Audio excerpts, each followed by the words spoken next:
because she didn't execute. Executed is not the correct term. Exiled. Telling her what the actual fuck.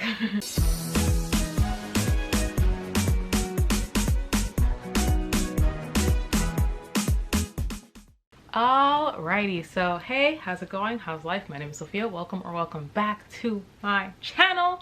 So for today's video, I thought it would be fun to do a part 2 to my women in fantasy recommendations video.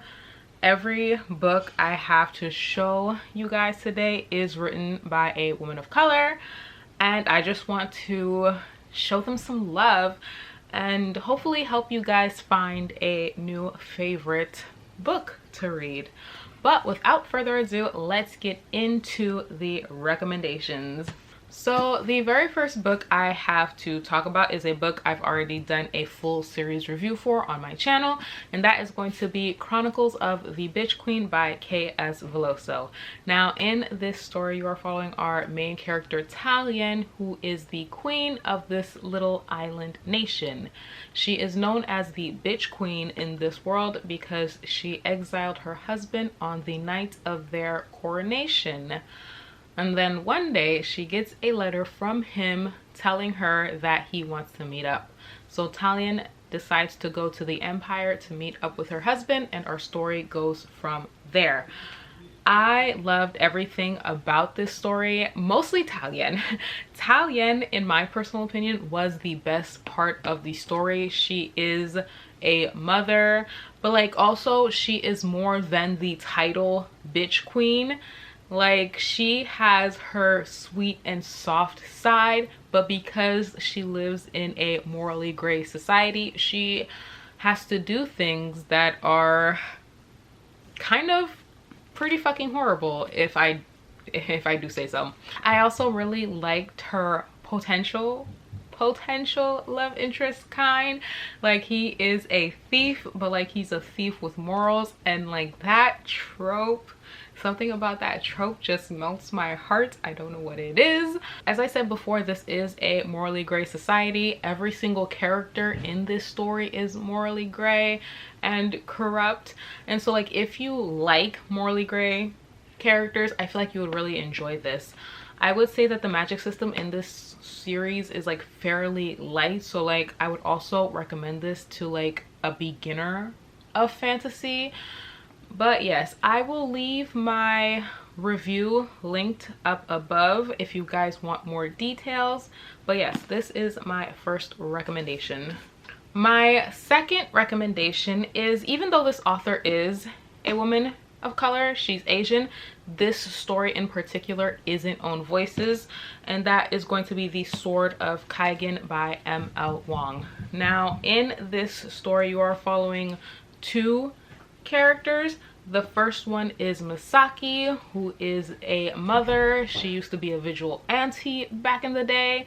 And then you're also following her 14-year-old son, Momoto, who lives within this empire, and he blindly believes what this empire is telling him, until one day a student comes to challenge his belief, and Momoto is forced to question everything he knows about his government, his society. And this book is so amazing. This actually made it to my best books of 2020 last year. That and The Wolf of Oroñaro. So like they're top tier books, if I do say so myself. I literally cried when I read this, and because like the character development is so good, like I felt so attached to the characters, and like when they were struggling, like I felt that struggle as if it were my own. And like the magic system is really interesting. I've heard it described as Avatar The Last Airbender but on crack, and I feel like that is an accurate description. So within this world, different nations have different elemental abilities. So within the Kaiganese Empire, they can water bend, if you will, and they can even turn that water into ice, and like they turn that ice into weapons, and it's so dope. So like if you're looking for like an Avatar The Last Airbender-esque type magic system, I feel like you would really like this. If you're looking for good character development, pick this up. It is amazing. But yeah, and what I really liked about this series is that like it's told in a very unique way. So if you know about stories and story structure, you know that most stories follow a 3-act structure. And so like beginning, rising action, climax, falling action, end. But what's interesting about this story is that the climax happens halfway through the book, and the rest of the story is us following the characters and following them as they deal with the consequences of the climax. And I thought that that was amazing and well done. But yes, if you haven't picked this up already, I highly recommend that you do. So like the next book I have to recommend, I don't know if I would fully classify this as a fantasy. It's more of a gothic witchy literature type vibe, and that is going to be Year of the Witching by Alexis Henderson. So in this story, you are following our main character Emmanuel, who lives in a small town known as Bethel. Emmanuel is a biracial woman. Her mother was white, her father was black, and because of this she is looked down upon within society because the darker skinned people are viewed as brutal barbarians. And so the fact that her mother not only slept with a barbarian, but the fact that she did it out of marriage brought shame upon her family. And so now Emmanuel is forced to deal with the consequences of her mother's actions. Bethel is a super small town, and it's surrounded by these dark mystical woods. So like if you like the type of vibe, I feel like you would really like this story. And what I really liked about it was like the themes. Like this story is very heavy on themes of religion, and I find it fascinating how the author dealt with that. This is this type of story where I wish I had annotated when I read it, and honestly I need to go back and reread this because I thought that the themes were so interesting to me. If you are a person who's super religious, I don't know if I would recommend this to you. I also really liked how the author dealt with Emmanuel's character development and her identity. Because Bethel is biracial, she's kind of seen as an outsider within the town she was born and raised in, but she also doesn't have any connections with her father's side of the family, and we get to see her struggle with both aspects of her identity. I also really liked the dark woods aspect of the story and like the mystery behind it, and we get to see our main character unravel the mystery behind the dark woods, and I thought that was fun. I don't know what else I can say about this story because I read it so long ago, but I haven't really talked about it enough on my channel, so I'm kind of struggling here. But I do plan on going back to reread it because I enjoyed it so much, and I do plan on annotating it as well. The next book I have to recommend is a book, was a book club pick, was our very first book club pick actually for Chaos Rising Book Club, and that is going to be A Song of Wraiths and Ruin by Roseanne A. Brown. It's so shiny you can barely even see it. So in the story you are following two main perspectives. The first one is Malik, who is a refugee from an outlying nation. One day his little sister gets kidnapped by a spirit, and in order to save her he needs to kill the queen. The other main character is Karina, who is the princess, but due to certain circumstances she has to kill a king in order to get something that she wants. I can't really tell you what it is. If you read the synopsis, you'll find out what it is, but like I feel like it's a spoiler because it doesn't happen within the first 100 pages. But yes, I really enjoyed this story. I loved Karina and Malik, and I loved their dynamic and their banter. It was just so refreshing to me.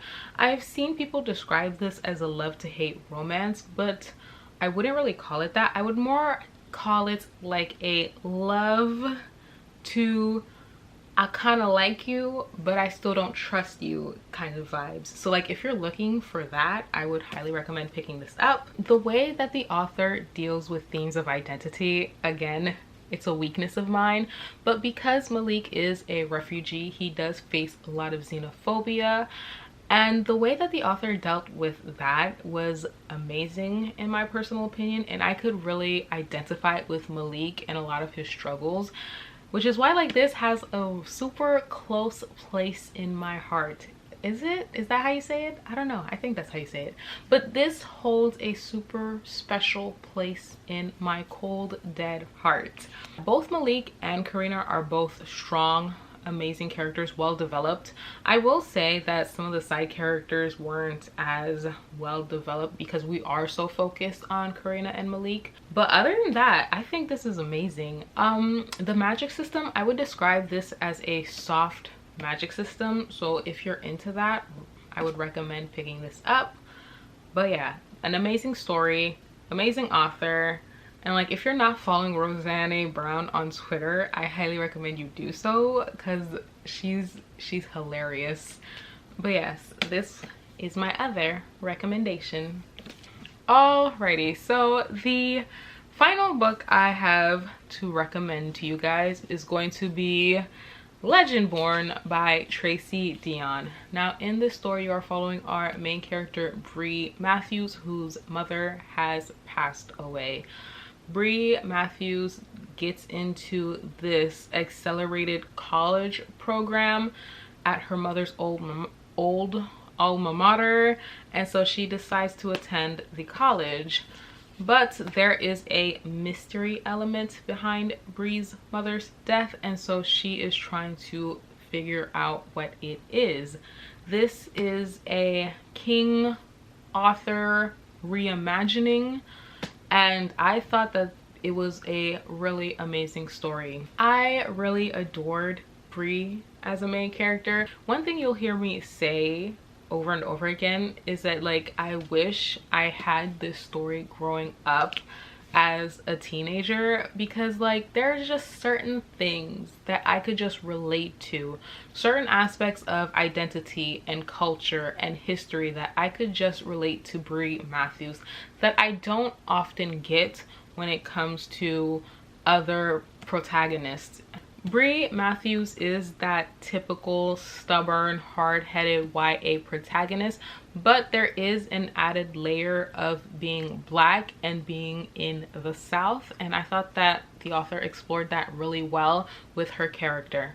And like there are certain microaggressions that Bree faced that like I have faced in my life, and so like this story holds a special place in my heart because that's like the first time I've ever seen my personal experiences as a Black woman living in the US represented so clearly in a YA story. I think the reason why I love this so much is because of that nostalgic feeling and that vibe I got from all the YA I read back when I was a teenager, but like also the fact that I can identify so closely with Bree. Like those two in combination with each other, it just does something to my heart. I think I said this before, but there's like a mystery aspect to the story because Bree's mother has allegedly been murdered, and so we're trying to figure out what that has to do with this secret magical society, and I thought that part was very interesting. I also, the way that the King Arthurian legend was weaved into modern day, I thought it was extremely well done. Personally, I don't know King Arthur, I don't know much about that legend, but like I feel like she did a good job. I don't know, maybe if somebody's read it, they can let you know down below. And like the way that the magic system operates in this world was very interesting. All I can say about the magic system without spoiling it is that it has to do with family trees. That's all I can say. Like, if you want to know more, you're gonna have to pick up this book. But yes, I don't know if this was coherent or not, because I'm feeling super emotional right now and I don't know what to do about it. But yes, this is my 5th and final recommendation. But yes, I have been talking for about 30 minutes. I don't know if this video is coherent at all. We shall pray. We shall wait and see if it is. So that is it for my women of color in fantasy recommendations. If you guys have read any of these books, feel free to comment down below or let me know which one of these books do you plan on reading. Are you interested in reading? I hope you guys enjoyed this video. I hope to see you guys soon with another video, and until then, I will see you soon. Bye.